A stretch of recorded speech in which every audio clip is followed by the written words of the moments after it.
Bismillahirrahmanirrahim. Assalamualaikum warahmatullahi wabarakatuh. Sebelumnya, perkenalkan nama saya Yudi Setiawan Rian Widodo.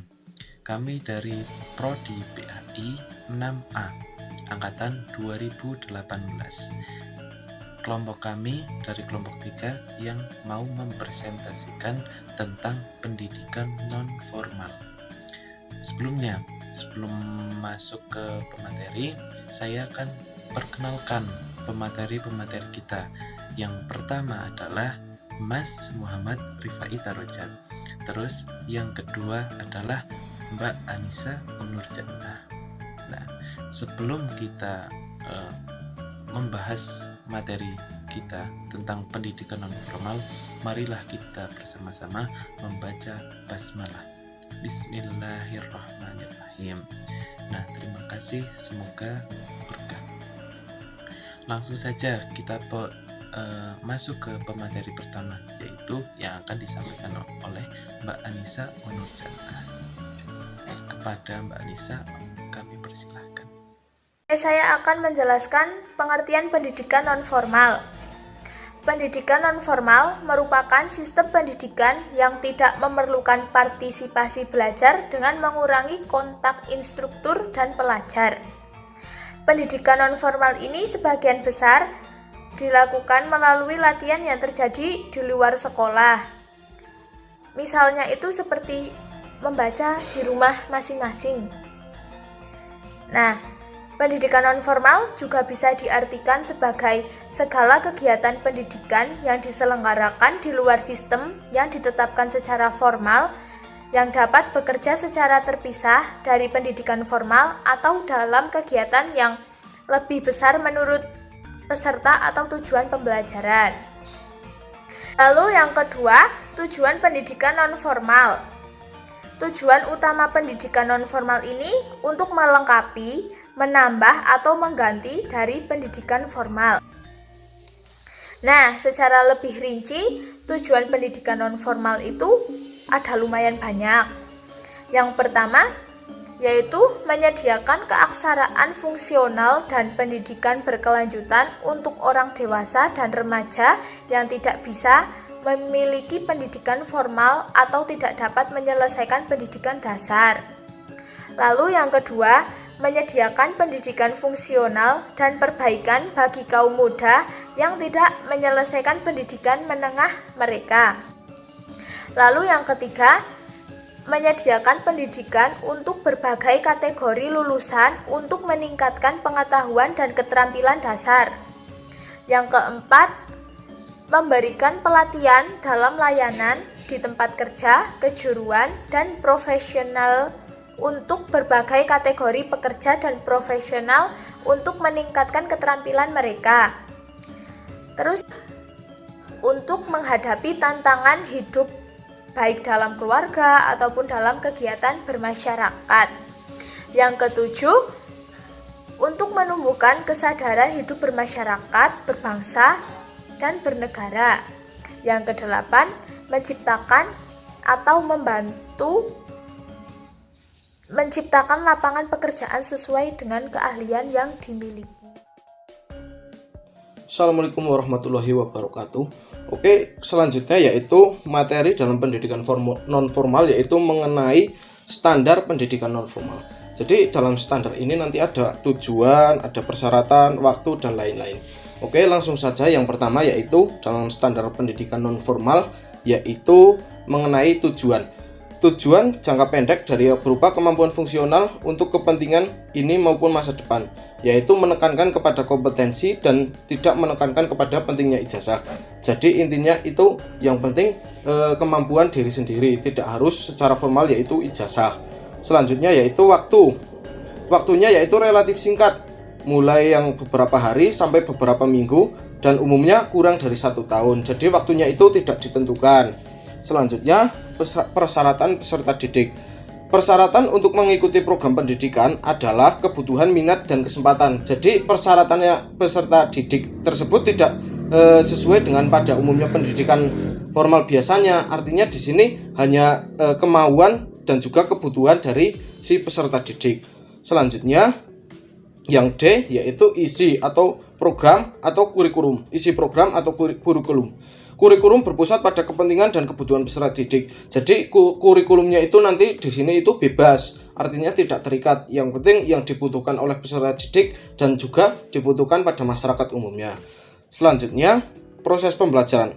Proses pembelajarannya yaitu berpusat pada peserta didik, dipusatkan kepada lingkungan masyarakat dan juga lembaga, serta berkaitan dengan kehidupan peserta didik dan masyarakat.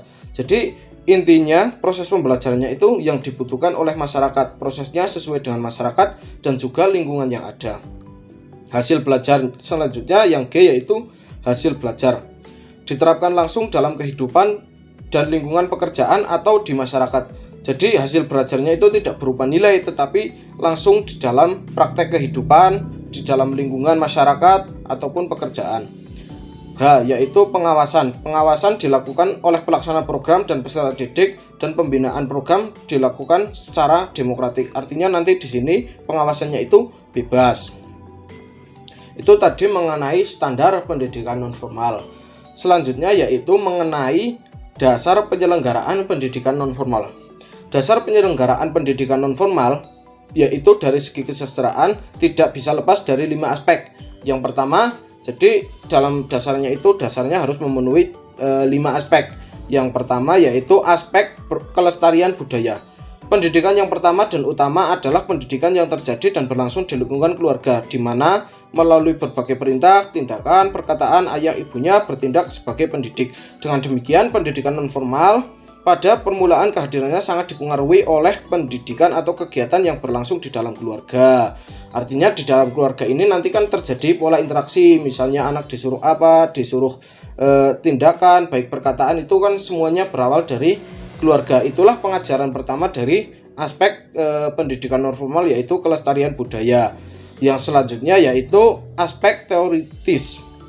Salah satu dasar pijakan teoritis keberadaan pendidikan nonformal adalah teori yang diketengahkan oleh Combs, yaitu pada tahun 1973. Tidak satupun lembaga pendidikan formal, informal maupun nonformal yang mampu secara sendiri memenuhi semua kebutuhan.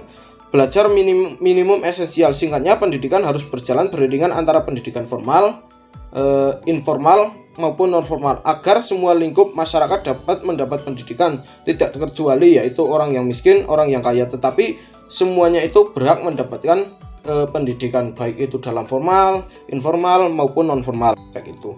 Yang selanjutnya yang keempat yaitu aspek kebutuhan terhadap pendidikan.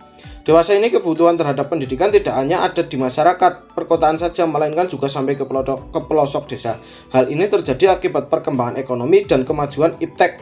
Perkembangan politik, kesadaran ini juga tumbuh di kalangan kebodohan, keterbelakangan, dan juga kekalahan dalam kompetisi global yang mengharuskan seseorang untuk mempunyai sebuah keahlian untuk bekerja, sehingga pendidikan harus menjadi aspek yang utama untuk memenuhi kebutuhan tersebut. Yang kelima yaitu keterbatasan lembaga pendidikan. Pendidikan sekolah atau pendidikan formal terpaku dalam sebuah kurikulum baku yang harus dijalankan sehingga tidak semua kebutuhan pendidikan masyarakat terpenuhi. Contohnya skill menjahit dan juga kemampuan lain-lain. Oleh karena itu, pendidikan nonformal di sini hadir untuk memenuhi ilmu-ilmu atau aspek-aspek pendidikan yang berkaitan dengan lingkungan dan masyarakat. Itu tadi penjelasan mengenai dasar atau aspek pendidikan nonformal. Nah, terus saya akan sedikit menjelaskan tentang jenis lembaga pendidikan nonformal. Nah, jenis lembaga pendidikan nonformal yang menyediakan layanan pendidikan nonformal di Indonesia yaitu yang pertama, Balai Pengembangan Pendidikan Anak Usia Dini Nonformal dan Informal, dan yang kedua Balai Pengembangan Kegiatan Belajar atau disebut BPKB, dan yang ketiga Sanggar Kegiatan Belajar atau SKB, dan yang keempat Pusat Kegiatan Belajar Masyarakat PKBM. Yang selanjutnya adalah asas pendidikan nonformal. Pendidikan nonformal dalam kegiatannya dibina atas dasar asas kebutuhan, asas relevasi, asas pendidikan sepanjang hayat, ataupun asas ke masa depan. Nah, terus yang dimaksud asas kebutuhan. asas kebutuhan adalah suatu keadaan yang harus dipenuhi atau diperlukan.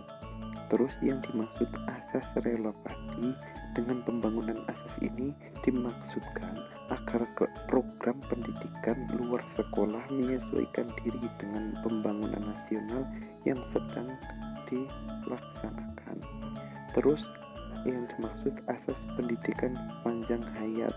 Nah, makna dari asas ini bahwa pendidikan nonformal harus membina dan melaksanakan program yang mendorong para warga masyarakat umumnya dan warga belajar khususnya untuk terus belajar secara berkelanjutan. Terus yang dimaksud asas wawasan ke masa depan. Asas ini memberi arah bahwa pendidikan luar sekolah berorientasi pada kemungkinan-kemungkinan yang akan terjadi pada masa yang akan datang. Terus yang dimaksud asas inovasi. Asas inovasi dalam pendidikan nonformal merupakan asas paling penting dan penyelenggaraannya, sebab setiap penyelenggaraan pendidikan luar sekolah harus merupakan suatu pembangunan bagi warga belajar pada khususnya dan umumnya untuk masyarakat.